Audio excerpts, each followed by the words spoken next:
What is up? What is up? What is up? I hope everybody's having a great day. No matter what you're doing when you listen to this, I pray the Lord blesses you. Now, I've been doing this study through Acts, and I just feel like some of these questions that I had as a teenager and some of these things that I'm going through day in and day out, I feel like God's wanting me to share this with my youth as well. So I'm hoping to encourage y'all. I hope that y'all can go through this with me. It's 5-10 minutes. Start your day, end your day, just to give you a little something to think about, right, as you continue to go throughout your day. But we're going to be doing this study through Acts. Now, here's the great thing is I'm going to have a question. I hope to have a question for y'all each and every day. But the main question I'll give you at the end, I want you to think about, right? So, but my first question, this lesson today is, can you trust the history? That's probably one of the big questions that I had growing up as a teenager when it came to my faith was, can I trust what I'm reading, right? They've not found, in my head at that time, they had not found any of this. And I really felt like that I needed to create a time machine. I needed to go back in time to see if Jesus was real, right? Well, obviously, I didn't do that because I'm not that smart. But I had some professors in college who encouraged me to dive into the Bible and read the Bible and really look at the who, what, when, where, and why and do the research. And as I did, I discovered that I didn't need to go back in time. That I could really believe that Jesus was real. And it really, one of the authors that came up was this author Luke. And Luke, who wrote Luke and Acts, he gives these eyewitness accounts, these details of what was going on at that time, right? Now, to give you a little bit of a history, we're going to be in Acts, right? Today's going to be in Acts chapter 1, verses 1 and 2. Now, Acts is part 2 of a 2-volume work of Luke. Luke wrote the book Luke, and he addressed it to this Roman officer, who we think is a Roman officer. And then he wrote Acts, who's addressed to this same officer. We'll address that a little bit later, but who is Luke, right? Why is Luke important, and why should we trust Luke? Well, he's a very interesting person. We believe that he did not personally know Jesus, but he is a follower of Jesus. Paul refers to Luke as a physician, so we know that he was a very well-educated man. And he's a good friend of Paul. He spent most of his time with Paul. We know that he's writing these eyewitness events, right? One of the studies, one of the researches that I found as I was doing this is the genealogy in Luke. They believe that he talked to Mary, Jesus' mother, and he might have got that from her. So he was getting eyewitness account. He was able to talk to the disciples. He was able to talk to Peter and Paul and get information and details, right? So in both accounts, we know that Luke, being a good friend of Paul, gave up being a doctor to become this historian, to become this eyewitness account for this Roman officer. Now, we don't know who this Roman officer is. We believe that he was an officer because the way that he addresses him makes the think he's a higher authority person, right? So, but we don't know if this officer was saved.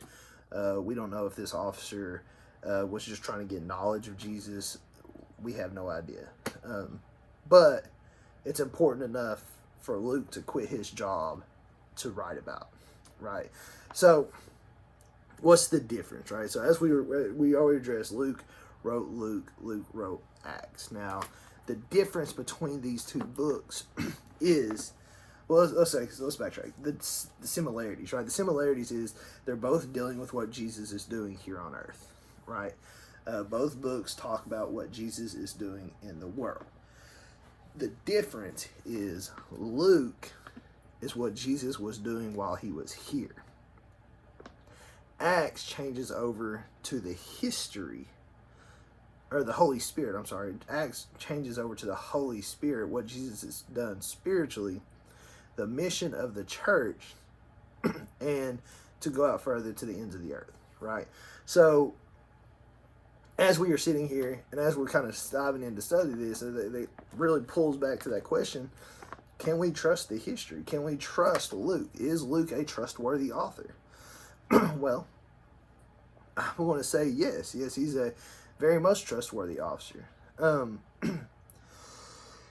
Starting in Acts chapter 1, verses 1 and 2, we see that I wrote my first narrative about all the things Jesus began to do and to teach until the day that he was taken up, after he had given instructions through the Holy Spirit to the apostles he had chosen. Right?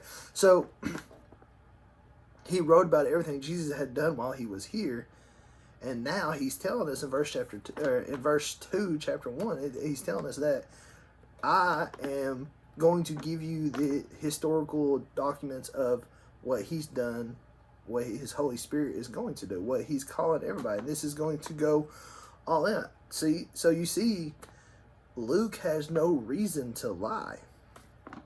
Right? Luke wanted to get the truth out. He went and talked to the disciples. He went and he talked to people who witnessed everything Jesus had done and who was a part of this growth of this religion, right?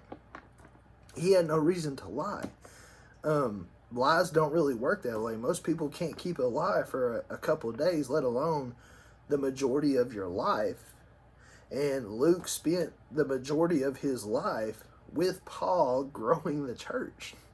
So, with that being said, he was an educated man.